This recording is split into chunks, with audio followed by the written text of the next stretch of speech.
दरअसल 8 लोगों की हत्या करने वाले एक शख्स ने खुद को भी फांसी लगाकर आत्महत्या कर ली और परिवार की 8 लोगों की कुल्हाड़ी से वार कर हत्या करने वाले आरोपी ने सुसाइड क्यों किया। और उससे पहले एक अहम सवाल किया उसने 8 लोगों की, जिसमें उसकी अपनी मां, उसका अपना भाई, उसकी अपनी भाभी, बहन, पत्नी, 3 भतीजे, जिनकी हत्या कर दी उस शख्स ने।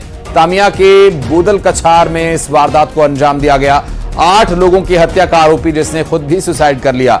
9 लोगों की मौत का यह पूरा मामला, जिसमें कई सवाल यहां पर उठ रहे हैं और उन सवालों के जवाब तलाशने का प्रयास पुलिस कर रही है। और पुलिस के द्वारा की जा रही कार्रवाई में कब तक खुलासा हो पाएगा कि इन 8 हत्या और आत्महत्या के मामले में आखिर क्या वो तात्कालिक कारण रहा, ऐसे क्या हालात बने कि एक शख्स जो अपने परिवार का भरण पोषण करने की जिम्मेदारी उठा रहा था, अचानक उसने कुल्हाड़ी उठा ली और कुल्हाड़ी उठाकर उसने अपने ही घर में मां, बहन, पत्नी, भतीजा, भाई तक को बेरहमी से मार डाला और फिर खुद भी मौत की आगोश में जा बैठा। और आपको बता दें कि इस पूरे मामले को लेकर छिंदवाड़ा एसपी से नेटवर्क 18 ने बातचीत की। क्या कुछ इस दौरान पुलिस महकमे की तरफ से कहा गया, आइए सुनवाते हैं। ये जिला मुख्यालय छिंदवाड़ा से करीब 145 किलोमीटर दूर, मौलजेर थाने से 50 किलोमीटर दूर, ये जो चावल पानी से भी आगे ये जो आदिवासी एरिया है, वहाँ पे बोदल कछार गांव है। यहाँ पे एक मानसिक विक्षिप्त व्यक्ति है, दिनेश उर्फ बुरा, इसके द्वारा अपने परिवार के 8 लोगों की सोते समय कुल्हाड़ी से जो हत्या की गई है। ये घटना करीब 2:30 बजे रात की है। तो डायल 100 द्वारा पुलिस को 3 बजे सूचना मिली थी गांव से, और इसके बाद इनकी हत्या करने के बाद इसने इसके जो ताऊ का लड़का है 10 वर्षीय, उसको भी कुल्हाड़ी से हमला किया था, उसको घायल कर दिया था। तो उसके बाद ये भाग गया था। गाँव वालों ने ये जानकारी दी थी कि या तो भाग गया या घर पे है। तो थाना प्रभारी माहौल जी, एसडीओपी और अन्य आपके पास के थाना प्रभारी, सबको लगाया गया था कि क्षेत्र में इसकी तलाश की जाए और घटनास्थल पहुंचने के लिए सब निकले थे तुरंत। तो इसमें ये घटनास्थल से स्थिति सामने आई है। मैं भी अभी स्पॉट पे ही हूँ। इसमें इसके द्वारा अपनी माँ जो 55 वर्षीय, भाई करीब 35 वर्षीय और उसकी भाभी 30 वर्षीय, बहन 16 वर्षीय और 3 जो भतीजा, एक भतीजा और 2 भतीजी, वो क्रमशः 5, 4 और 1.5 साल के हैं, इनकी हत्या की। और इसकी पत्नी जो है 23 साल की है, उसकी भी हत्या की। तो इस तरह से 8 लोग इसने हत्या की। इसके बाद इसने जो पास के घर है, जो ताऊ का घर है, वहां जाके एक जो इसका ताऊ का लड़का है 10 वर्षीय, उसको भी घायल किया था, जिसको यहाँ से तुरंत, क्योंकि वो घायल अवस्था में जीवित था, तो उसको तुरंत यहाँ से तामिया ले जाया गया था और वहाँ से अस्पताल से रिफर करा के छिंदवाड़ा में एक अच्छे अस्पताल में उसका इलाज चल रहा है। वो उसको सभी जो है मेडिसिन, यानी कि जो घर में सिर्फ महिलाएं और बच्चे ही शामिल थे, कोई पुरुष मौजूद नहीं था उस दौरान? इसका भाई था ना, इसकी भाई जो है, वो जो इसका बड़ा भाई है, उसकी भी हत्या की है इसने, बड़े भाई श्रवण की भी हत्या। कुछ कारण, अब जानकारी ऐसी भी कि पहले भी कुछ विवादों के चलते शिकायत दर्ज करवाई गई थी थानों में। क्या ऐसा भी कोई मामला है क्या इसके विरुद्ध में कोई शिकायत थी और उस पर कुछ खास एक्शन नहीं लिया गया, कोई खास ध्यान नहीं दिया गया? ऐसी कोई बात नहीं है। ये मानसिक रूप से जो है डिस्टर्ब था और अभी 21 तारीख को इसकी शादी भी हुई थी। तो अभी तो इसकी नई शादी भी हुई थी और इसने सबसे पहले तो अपनी जो अंदर एक कमरे में था अपनी पत्नी के साथ, बाकी लोग बाहर सो रहे थे। सबसे पहले इसने अपनी पत्नी की हत्या की। उसके बाद इसने निकल के बाहर जो सारे रिश्तेदार थे इनकी की, और पड़ोस के जो करीब 50 मीटर दूर जो ताऊ का घर है, वहां जाके भी हमला किया। मनीष जी, क्या कोई विवाद हुआ था पत्नी के साथ या नशे का आदी था, इसके चलते पारिवारिक कोई विवाद हुआ था, उसके बाद इस जघन्य वारदात को अंजाम दिया गया? जांच की बिंदु है, विस्तृत जांच होगी इसमें। मैं घटनास्थल पे हूँ, सारे अधिकारी यहाँ हैं। एक बार और बताइए किस तरीके से जांच हो रही है, क्या क्या? देखिए, अभी यहाँ पे फोरेंसिक टीम जो है आ गई है। फोरेंसिक टीम फोरेंसिक एविडेंस लेगी कि घटनास्थल से जो हथियार है वो भी बरामद कर लिया गया है। ठीक है, वो भी मतलब सुरक्षित है घटनास्थल पे, घटनास्थल सुरक्षित किया गया। अभी इसमें वैधानिक क्या किसी और के भी शामिल होने का कोई शक कि इसको किसी ने भरा हो या इसको इस तरीके से ट्रिगर किया हो कि उसने इतनी बड़ी वारदात को अंजाम दिया है? नहीं, जब इसने पड़ोस के घर में ताऊ के घर में हमला किया था तब वो दादी उठ गई थी। हाँ। और उसने तुरंत वो बच्चे को अपने गोद में लिया था। आई विटनेस है, उन्होंने देखा ही अकेले इसने घटना की है, इसमें कोई संशय नहीं। जी, तो ये जो पूरी बातचीत आपने सुनी, ये मनीष खत्री जो कि छिंदवाड़ा एसपी हैं, उनका पूरा बयान आपने सुना, जिस पर वो बता रहे हैं कि इस पूरी घटनाक्रम में जो अभी प्रथम दृष्टया पूरी घटना की बात सामने आई है उसमें, और कुछ तस्वीरें जो सामने आई हैं वो हम आपको स्पष्ट नहीं दिखा सकते। दिल दहला देने वाली ये तस्वीरें जिसमें हत्या की वारदात को अंजाम देने के बाद वहां का मंजर बड़ा भयावह, बड़ा विभत्स था, और इस विभत्स तस्वीर को आपको दिखाना मजबूरी है, लेकिन इस तस्वीर को हम आपको स्पष्ट नहीं दिखा सकते। ये विचलित कर सकती हैं तस्वीरें, जिसमें एक शख्स के सनक का परिणाम ये हुआ कि उसने अपने ही पूरे परिवार को कुल्हाड़ी से मारकर खुद भी सुसाइड कर लिया। राजेश करमेले हमारे सहयोगी लगातार हमारे साथ जुड़े हुए हैं इस पूरे मामले पर बड़ी अपडेट्स दे रहे हैं। राजेश, अभी क्या ताजा जानकारी मिल पा रही है?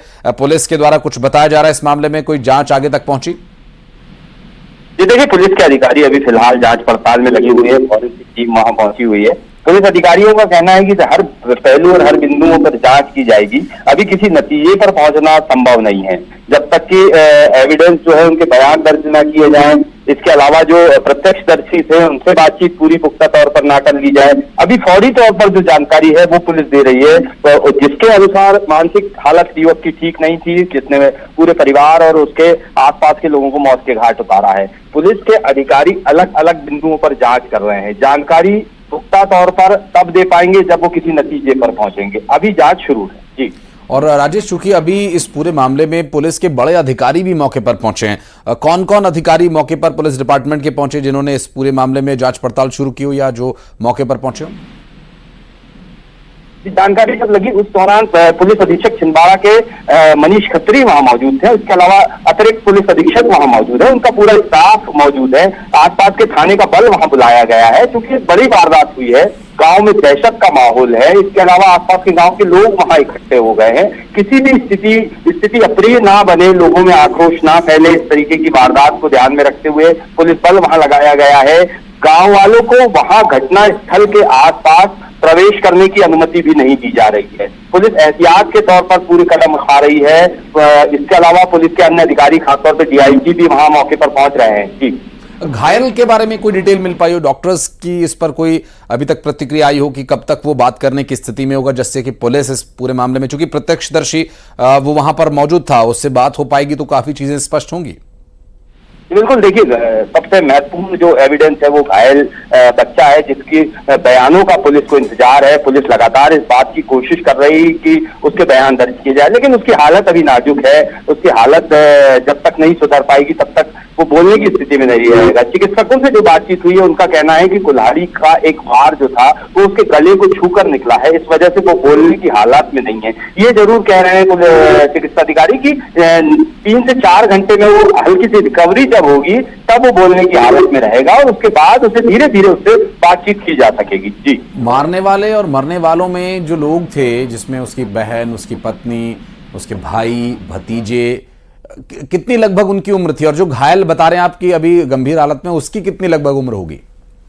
देखिए, तस्वीरें जो हमारे पास आई है, जो हम स्क्रीन पर दिखा रहे हैं, हाँ। उसमें अगर जिस तरीके की नजर आ रही है, बच्चे जो है वो मासूम 4 से 5 मासूम बच्चे हैं। इसके अलावा महिलाएं हैं जो 30 से 40 तकरीबन उम्र की रही होगी। इसके अलावा उसका जो भाई है वो तकरीबन 52 साल का बताया जा रहा है। इस तरीके से मासूम से लेकर जवान और अधेड़ सबको उसने मौत के घाट उतारा है। अपने परिवार में तकरीबन जितने सदस्य थे। जी। और जो आरोपी है जिसने सुसाइड किया, उसकी लगभग कितनी उम्र रही होगी? उसकी उम्र भी तकरीबन 48 के आसपास बताई जा रही है। जो ग्रामीणों का कहना है उम्र दराज व्यक्ति था, लगातार अभी जो बात हमारे पास आई है ग्रामीणों के माध्यम से, नशे का आदी होना जरूर बता रहे हैं, मानसिक हालत ठीक नहीं थी इसके भी बारे में वो बता रहे हैं, लेकिन इसके पुख्ता प्रमाण अभी पुलिस के पास है नहीं। इस वजह से पुलिस पुख्ता तौर पर ये बताने तैयार नहीं है कि उसकी मानसिक हालत थी अथवा नहीं। लेकिन राजेश, एक बात और इसमें देखने वाली ये होगी कि वो बच्चा जिसको चोट लगी है वो लगभग कितनी उम्र का है और वो बोल पाने की स्थिति में कब तक होगा?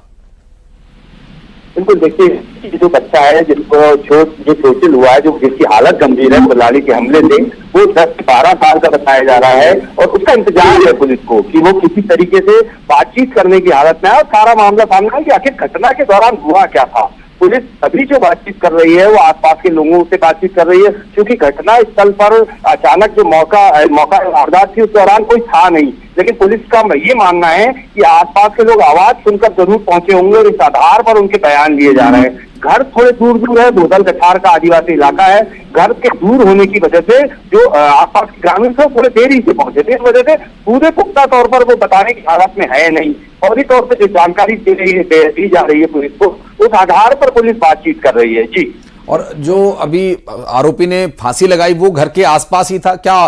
किसी ने रोकने की कोशिश नहीं की? चूंकि जिस तरह से आप बता रहे हैं, हत्या की वारदात के दौरान जब 8 लोगों को उसने मारा तो चीख पुकार से लोग वहां पर पहुंचे, तो क्या उस आरोपी को पकड़ने का प्रयास किया गया, उसे रोकने की कोशिश की गई, या फिर वो पुलिस या फिर वो लोगों के हाथ लगा ही नहीं?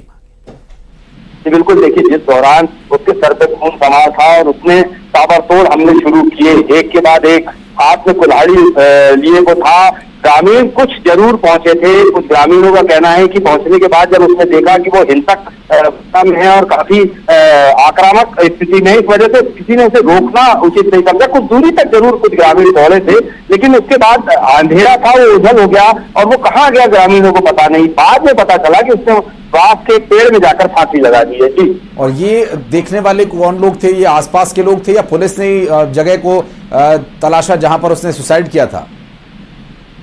देखिए, पुलिस तो तकरीबन सुबह पहुंची है। वारदात के बाद जब पुलिस को पता चला, क्योंकि दूरस्थ ग्रामीण इलाका है, पहुंचना काफी दुर्गम इलाके में देरी से हो जाता है, इस वजह से पुलिस देरी से पहुंची। ग्रामीणों ने देखा है, वहां के आसपास के जो चंद ग्रामीण है एक दो, उन लोगों ने ये बताया है कि कुछ दूरी पर वो गया और उसने फांसी लगा ली। ग्रामीणों ने इसकी जानकारी पुलिस को दी है, जिसके आधार पर पुलिस जांच पड़ताल कर रही है। जी राजेश, एक बात और जो अब बताया जा रहा था, जिस बारे में अभी चर्चा भी हम कर रहे थे और मनीष खत्री जी से भी इस बारे में बात हुई कि पहले क्या कोई विवाद जिसके बारे में पुलिस को, चूंकि अमूमन ग्रामीण क्षेत्रों में इस तरह की घटना या कोई वाद विवाद की बातें पुलिस तक नहीं पहुंच पाती हैं, लेकिन क्या कोई मामला इससे पहले दर्ज कराया गया था जिसमें इस तरह की लड़ाई झगड़े या इस तरह के नशे की बात सामने आई हो?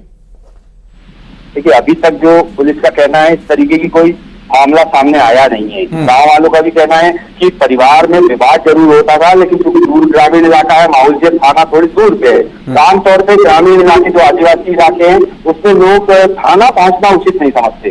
पारिवारिक विवाद जब भी होता है या आपसी जो विवाद होता है, उसको पंचायत या आसपास के प्रभावशाली जो लोग होते हैं, पंचायत में इस तरह का कोई मामला पहले सामने आया था? जी, हमारी बातचीत अभी पंचायत के लोगों से हुई नहीं है। पुलिस का कहना है कि अभी इसकी जांच चल रही है, ये जरूर पता लगाया जाएगा कि क्या कोई विवाद ऐसा हुआ था जो पंचायत पहुंचा था या आसपास के लोगों को पता था और उस आधार पर इसने ये हमला किया, और उसी दिशा में पुलिस जांच कर रही है। जी बिल्कुल, और इस जांच से काफी कुछ तथ्य इसमें सामने आना बाकी है और ऐसे असंगठित अपराधों को रोक पाना बहुत ही ज्यादा चुनौतीपूर्ण होता है पुलिस प्रशासन के लिए। हालांकि इस पूरे मामले में कारण का पता चलना बहुत ही आवश्यक है, क्योंकि 8 लोगों की हत्या करने का कोई सामान्य कारण तो नहीं हो सकता। राजेश, बिल्कुल, देखिए ये बड़ी वारदात है, संगठित अपराध है और 8 लोगों की जो पारिवारिक तौर पे हत्या कर देना, ये बड़ा मामला है। लेकिन चूंकि पूरे परिवार को एक साथ मौत के घाट उतारा, इसलिए पुलिस इसे पारिवारिक घटना और पारिवारिक विवाद से जोड़कर देख रही है। लेकिन हो सकता है कहीं ना कहीं कुछ और कारण भी हो। ग्रामीण इलाकों में अक्सर छोटी छोटी वारदातें हत्या का रूप ले लेती है। पुलिस का कहना है कि आदिवासी इलाकों में किस तरह के मामले अक्सर सामने आते रहे हैं और ये इसकी एक परिणति हो सकती है। इस दिशा में जांच चल रही है, लेकिन इसका पुख्ता कारण जब तक सामने नहीं आता तब तक ये पता लगाना और इस बात पर बयान देना काफी कठिन हो जाएगा कि मामला था क्या। जी बिल्कुल, बहुत शुक्रिया राजेश आपका इस पूरे मामले पर जानकारी देने के लिए। आप नजर बनाए रखिए, आगे डिटेल्स आपसे लेंगे। राजेश करमेले हमारे सहयोगी जो कि बता रहे हैं कि अभी जांच पड़ताल चल रही है और जांच में जो तथ्य सामने आएंगे उसके बाद ही कुछ कहा जा सकेगा।